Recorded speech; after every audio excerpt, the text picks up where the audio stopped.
Next லெவலில் பார்த்தீங்க அப்படின்னா இதில் 40%, அதாவது லக்ஸூரியஸ் கார்ஸாக இருக்கட்டும், லக்ஸூரியஸ் எக்யூப்மெண்ட்டாக இருக்கட்டும், எதுவாக இருக்கட்டும் வந்து 40% வந்து டேக்ஸ் விதிக்கிறாங்க. ஓகேவா? இதேமாரி pan masala, cigarette, gutka, luxurious things எல்லாத்துக்குமே வந்து இதேமாரி 40% கொடுக்குறாங்க. ஓகேவா?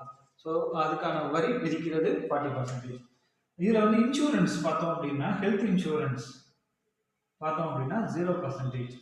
ஸோ அது ஏற்கனவே வந்து 18%லேருந்து 0% கொண்டு வந்திருக்காங்க. இது போல் நிறைய வந்து மாற்றங்கள், அதாவது வந்து டேக்ஸஸ் வந்து கம்மி பண்ணியிருக்காங்க. ஓகேவா? சரி, இது வந்து இந்த ஜிஎஸ்டி 2.0 வந்து எப்போ நடைமுறைக்கு வருது அப்படின்னா 22 செப்டம்பர் 2025. ஓகேவா? 22 செப்டம்பர் 2025.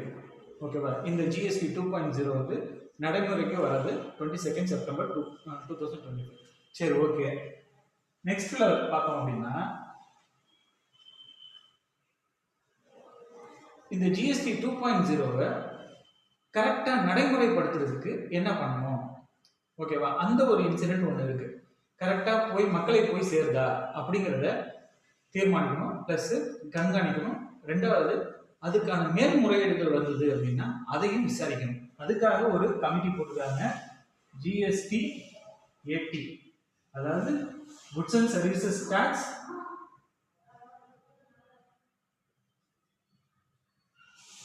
Appellate tribunal. ஓகேவா? GST appellate tribunal. ஓகேவா? அதை வந்து நிர்வகிச்சிருக்காங்க. யார் அப்படின்னா நம்ம central finance minister Nirmala Sitharaman.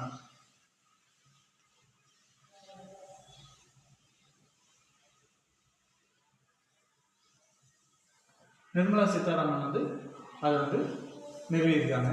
So இதுக்கு வந்து தலைவர் யார்? இந்த அப்பலேட் ஜூரிஸ்டிக்ஷன், அப்பலேட் ட்ரிபியூனலுக்கு யார் தலைவர் அப்படின்னா ஜஸ்டிஸ் நீதிபதி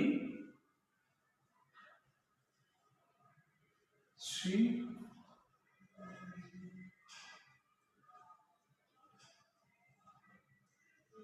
சஞ்சய் குமார் மிஸ்ரா. ஸோ இவங்களை வந்து நீதிபதி நியமிச்சிருக்காங்க. ஓகேவா? இந்த goods and services tax appellate ட்ரிபியூனலுக்காக. ஓகே, சரி, கடைசியாக ஒன்று